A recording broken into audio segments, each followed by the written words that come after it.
Break के बाद आपका स्वागत है। एक और खास मेहमान हमारे साथ अभी अभी जुड़े हैं। हमारे साथ बेबी रानी मौर्य जी हैं, पूर्व राज्यपाल रही हैं उत्तराखंड की। उसके अलावा सबसे चर्चित प्रत्याशी रही हैं आगरा से भारतीय जनता पार्टी की। आपका बहुत बहुत स्वागत है मैम। जी, नमस्कार, नमस्कार। मैम, क्योंकि आपको लेकर बहुत सारे सवाल लोगों के बीच में। एक सवाल तो यह है कि आपने इतना बड़ा पद छोड़ा और आप सक्रिय राजनीति में वापस आई हैं। उसे लेकर लोग जानना चाहते हैं कि ऐसा क्यों। देखिए, इसका जवाब मैं चुनाव के दौरान भी बहुत बार दे चुकी हूँ। जी। मैं भारतीय जनता पार्टी की कार्यकर्ता थी। हम्म। मुझे राज्यपाल बनाया गया और वहाँ भी मैंने समाज सेवा ही ज़्यादा की। जी।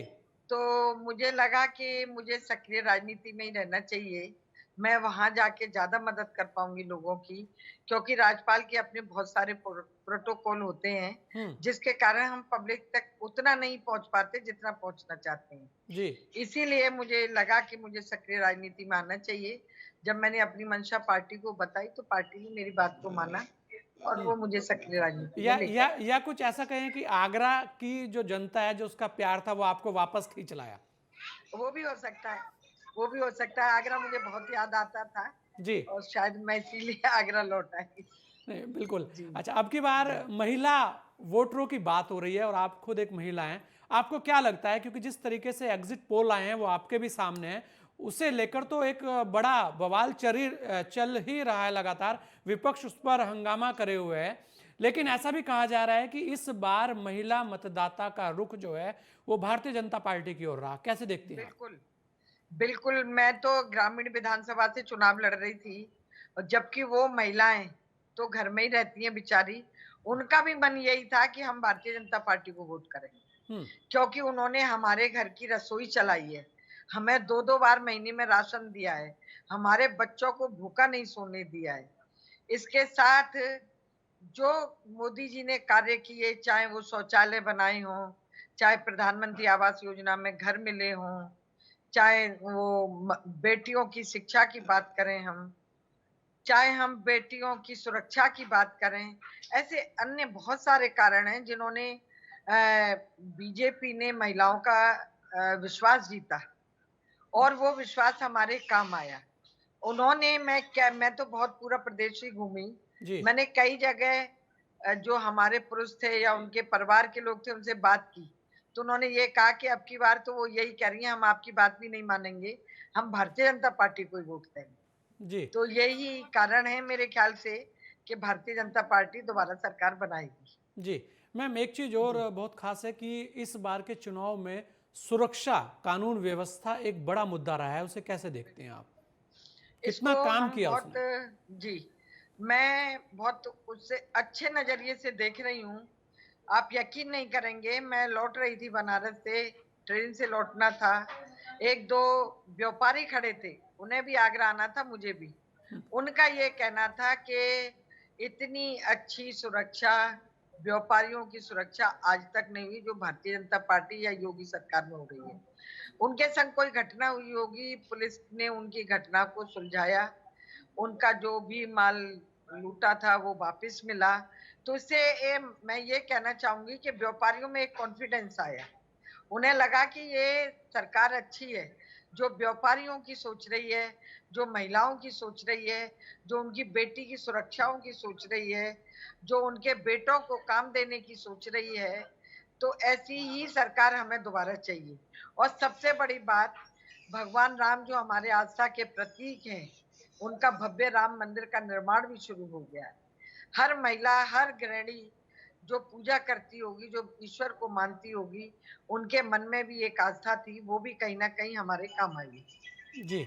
मैम, एक चीज और, जी। क्योंकि आगरा से आपका बड़ा लगाव रहा है, लगातार आप वहाँ सक्रिय रही हैं। आगरा को लेकर इस बार चुनाव में आपकी प्राथमिकताएं क्या रही हैं और आने वाले समय में आगरा के लिए आपकी सोच क्या है? जी, जी। देखिए, कुछ तो ग्रामीण विधानसभा है मेरी, तो हम्म। कुछ काम रह गए हैं जो नहीं हो पाए हैं। निर्माण कार्य बहुत ज़्यादा नहीं होते। हम्म। नाली खरंजे जैसे कार्य होते हैं या उनको हैंडपंप लगवाना है, नल लगवाना है ये कोई बड़ी बात नहीं है।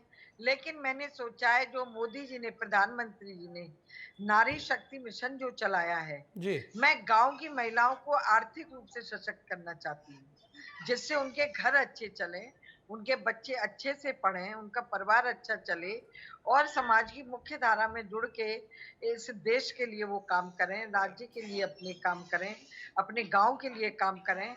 एक तो मैं महिलाओं को स्वावलंबित करना चाहती हूँ। हम्म। नंबर 2, जो बच्चे हमारे पढ़ लिख रहे हैं, जो नौकरी में जाना चाहें वो नौकरी में जाएं, वो भी अपना कोई कारोबार खड़ा करना चाहें तो उनको भी हम कारोबार की तरफ प्रेरित करेंगे कि वो अपने काम खड़े करें और दूसरे लोगों को भी काम दें। इसके अलावा जो किसानों की समस्या है वो तो मोदी जी ने बोल ही दिया है कि 5 साल तक उनको निःशुल्क सिंचाई के लिए विद्युत फ्री मिलेगी। बेटियों की पढ़ाई के लिए उनको हम आगे पढ़ाई के लिए स्कूटी देने वाले हैं, बच्चों को लैपटॉप देने वाले हैं। तो जो मोदी जी का सपना है वो पूरा होगा। वो कहते भी हैं कि सबका साथ, सबका विकास और सबका विश्वास। वो सबका विश्वास भी जीत रहे हैं। अगर वो विश्वास नहीं जीत रहे होते तो हम दोबारा सरकार नहीं बना पाते। तो ये मोदी जी और योगी जी के ऊपर विश्वास ही है कि हम दोबारा सरकार बना लें। मैम, ईवीएम मशीन को लेकर बड़ा बवाल चल रहा है। कल भी हुआ, आज भी हुआ और अभी भी वो तो जारी है। देखिए, वो तो उन्हें जो आप लोग दे रहे हैं टीवी पे जो आ रहे हैं एग्जिट पोल, हम्म। उसे लेके वो हताश और निराश हैं, तो उन्हें कोई ना कोई तो बवाल करना ही है हम्म। और बवाल करना उनका काम है, तो वो करेंगे, करते रहेंगे, हम लोग अपना काम करेंगे। नहीं, क्या आपको लगता है, क्योंकि जिस तरीके की बातें आ रही है कि ईवीएम मशीन से छेड़खानी ऐसा कुछ चल भी रही नहीं है। होता है, ऐसा कुछ भी नहीं हुआ होगा। हम्म। मोदी जी ने, प्रधानमंत्री जी ने स्वयं संज्ञान लिया हम्म। और डीएम से पूछा भी।